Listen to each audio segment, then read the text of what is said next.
yun nga, nung pumunta ako sa interview, maswerte at pinalad naman, nakapasa ako. Hanggang sa, yun na, dire-diretso. Naging shift supervisor ako, then after a years, naging assistant manager, then after that, a years again, a few years again, naging store manager ako. So ito yung karanasan ko talaga. Maraming takot sa responsibilidad. Isang maganda at mapagpalang araw sa iyong lahat. Ngayon ay pag-uusapan naman natin, kailangan bang magaling, matalino, para ma-promote sa trabaho. Pero bago natin umpisahan, ako pala ulit si Ronnie, isang OFW dito sa bansang Kuwait. Please support my channel, Ronnie Mutilla Vlogs. So, ayun nga, base sa aking experience, ito ay sineshare ko lang na kailangan ba na ikaw ay maging isang matalino, magaling, para ma-promote sa trabaho?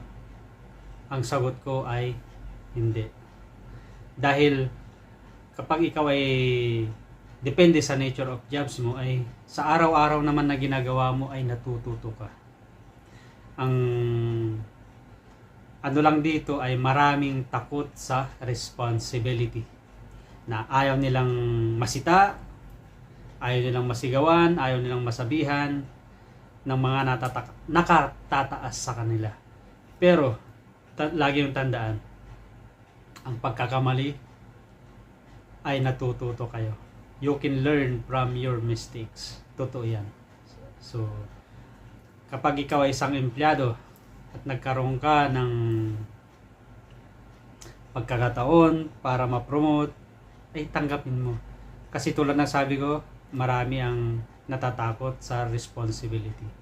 Katulad ko dati, nung bago pa lang ako dito, mayroon akong chance na pumunta sa next level, which is shift supervisor. Pero takot ako kasi sa store na pinag-join ko dati, kung saan ako nagtatrabaho, ay mayroong around less than 20 employee, which is different nationality. Filipino, Indian, Nepal, yun yung mga kasama ko dati. Iniisip ko dati, paano mo hawakan to? Of course, different nationality, ay meron silang iba-ibang mga attitudes. So, takot ako. Yan ang totoo dati. Even though na meron na sana akong pagkakataon na mag-grow, pero ayaw ko. Tinutulak na ako nun ng shift supervisor ko. Ng line manager ko, store manager. Pero ayaw ko dahil nga, yun nga, takot ako sa responsibility. Pero taon na nakalipas, yung mga batch ko is na-promote na. Tapos, nasa isip ko, kaya nila. Ba't di ko kaya? Yung responsibility kasi. Na, yung nga sabi ko na ayaw masigawan, masabihan. Pero that's part of job. Laging kasama talaga yan. At matututo ka sa iyong pagkakamali. So, yun nga. Nung yung mga batch ko ay nagiging inspirasyon ko, kasi nga nakikita ko kapag nakausap ko, kumusta? Siyempre nagkakumustahan, andun na sila. Of course, yun nga sa tulad sabi ko, nagawa nila ay nagawa ko rin. So yun nga, start nung nagkaroon ako ulit ng opportunity na pumunta sa interview, pinag-iigihan ko, at saka tulungan nyo rin ang sarili nyo. Hindi porket na i-nominate ka ng yung line manager is ganun-ganun na lang. Hindi. Tutulungan mo rin yung sarili mo. Kailangan mong mag-review, magbasa ng mga notes, para pagpunta ka ng interview is pumasa ka. Then, yun nga, nung pumunta ako sa interview, maswerte at pinalad naman, nakapasa ako. Hanggang sa, yun na, dire-diretso. Naging shift supervisor ako. Then, after a years, naging assistant manager, then after that, a few years again, naging store manager ako. So ito yung karanasan ko talaga. Maraming takot sa responsibilidad.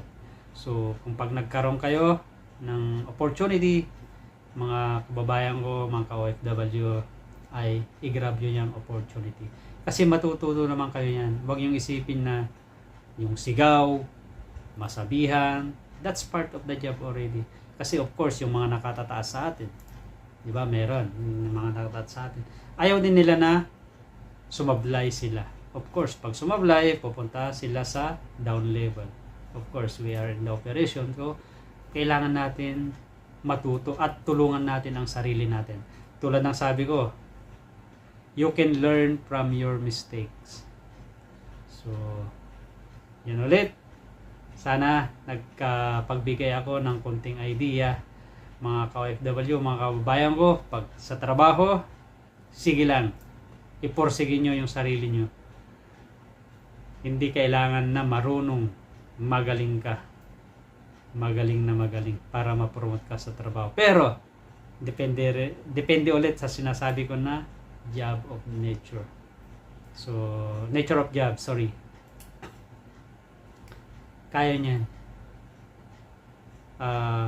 Magkaroon lang kayo ng goal at saka inspirasyon.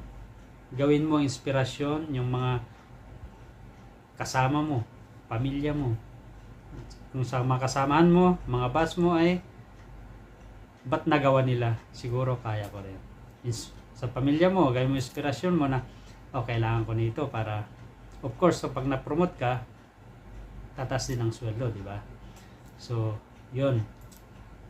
Hindi kailangan ng magaling na magaling para ma-promote ka sa trabaho. Matututo ka dyan.